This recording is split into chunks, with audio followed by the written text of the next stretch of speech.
오늘 우리에게 주신 하나님 말씀은 마태복음 18장 1절부터 4절까지의 말씀입니다. 마태복음 18장 1절부터 4절까지의 말씀,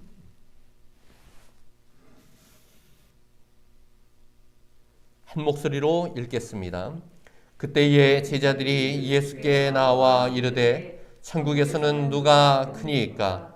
예수께서 한 어린아이를 불러 그들 가운데 세우시고 이르시되 진실로 너희에게 이르노니 너희가 돌이켜 어린아이들과 같이 되지 아니하면 결단코 천국에 들어가지 못하리라.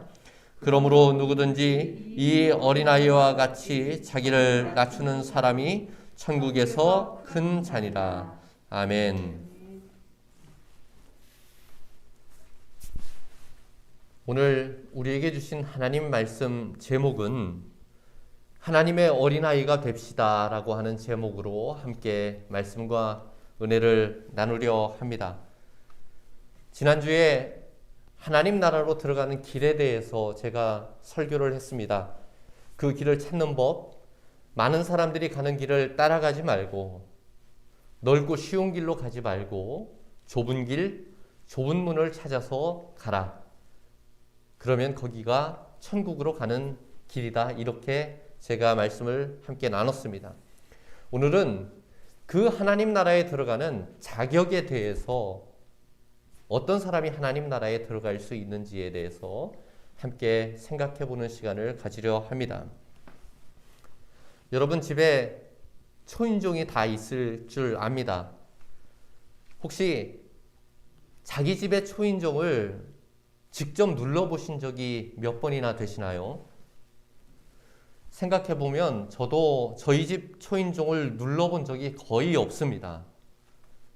가끔 가스 점검하시는 분들이나 소독하시는 분들이 방문하셔서 초인종을 누르는 때가 있으면 그때 깜짝깜짝 놀랍니다.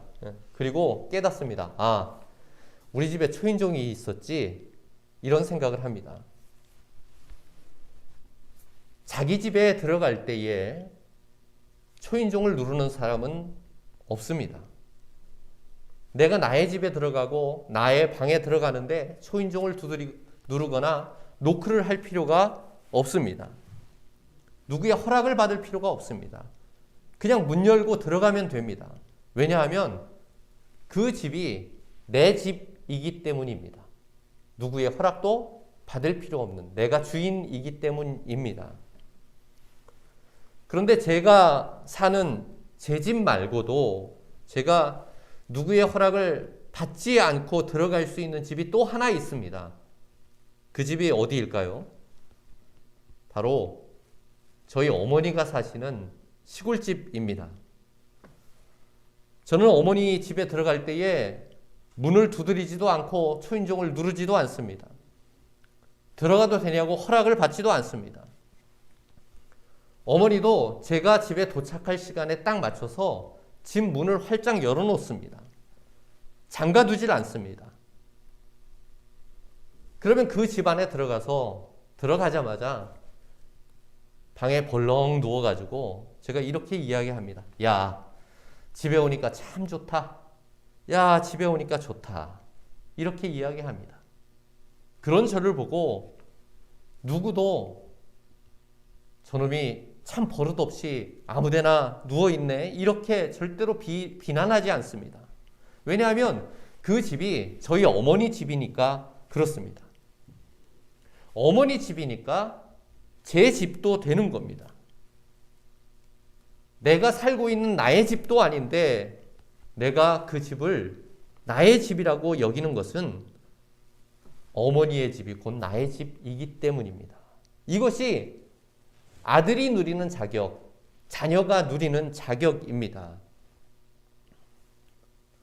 오늘은 우리가 하나님 계신 하나님 나라의 그 집에 들어가는 자녀로서의 자격에 대해서 함께 생각해 보려 합니다.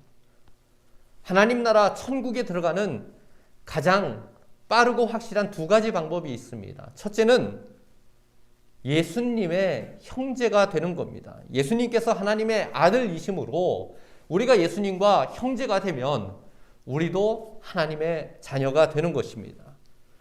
마태복음 12장 50절에 이렇게 기록되어 있습니다. 누구든지 하늘에 계신 내 아버지의 뜻대로 행하는 자가 내 형제요 자매요 어머니이시라 하시더라. 즉 예수님께서 가르쳐 주신 예수님의 뜻대로 행하면 예수님과 형제가 되는 거예요. 하나님의 자녀가 되는 겁니다. 두 번째 조건이 있습니다. 두 번째 조건은 요한복음 1장 12절에 나온 말씀을 보면 알 수 있습니다. 영접하는 자 곧 그 이름을 믿는 자들에게는 하나님의 자녀가 되는 권세를 주셨으니, 즉 이 말을 조합해 보면 예수님의 뜻대로 행하고 그리고 그 예수님의 이름을 믿는 자들이 바로 하나님의 자녀가 되는, 그래서 하나님의 집에 마음껏 들어갈 수 있는 자격을 얻는 것입니다. 오늘 우리가 마태복음 18장 말씀을 읽었습니다. 마태복음 18장에 천국에 합당한 자의 또 하나의 조건이 나옵니다. 그것이 바로 무엇이냐? 어린아이와 같이 자기를 낮추는 자입니다. 제자들이 예수님께 나와서 이렇게 묻습니다. 천국에서는 누가 큽니까? 누가 더 큰 사람입니까?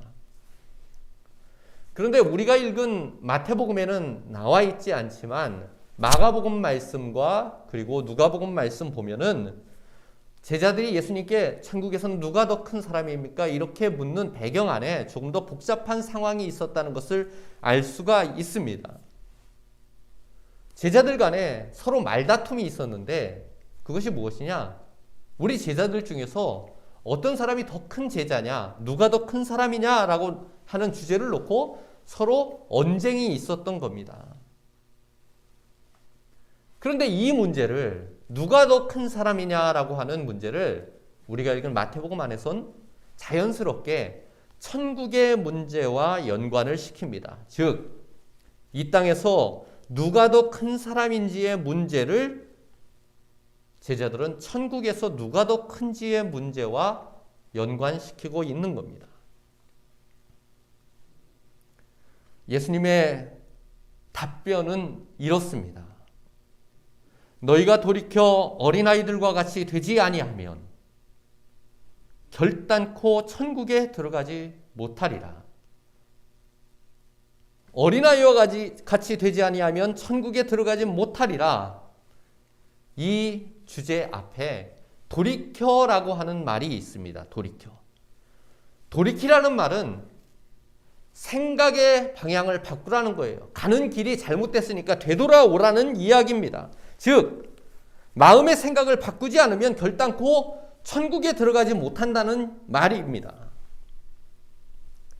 그렇다면 제자들이 자신의 생각을 돌이켜야 될 정도로 정반대로 가고 있어서 그 길을 되돌아와야 될 정도로 잘못된 생각이 무엇이었을까? 이 땅에서의 살던 방식 그대로 하나님 나라에서도 살아도 될 것이라고 생각하는 거예요. 이 땅에서는 다른 사람 위에 올라가기 위해서 다른 사람 이겨야 되고 그리고 다른 사람들보다 뛰어나야 하는데 그렇게 살면 똑같이 하늘에서도 다른 사람 위에서 살 수 있을 거라고 생각하는 거예요. 즉, 이 땅에서의 삶의 기준을 가지고 그대로 하나님 나라에 올라가려고 하는 욕심이 잘못된 생각이 제자들 안에 있었던 겁니다. 그러나 하나님 나라는 그런 나라가 아니에요. 세상에서의 잘못된 기준을 가지고 하나님 나라에 올라갈 수 있는 그러한 나라가 아닙니다. 하나님 나라에 들어가기 위해서는 하나님 나라에 합당한 기준을 가지고 살아야 됩니다. 하나님 나라는 이 땅에서의 기준이 아닌 정반대의 기준으로 뒤집히게 됩니다.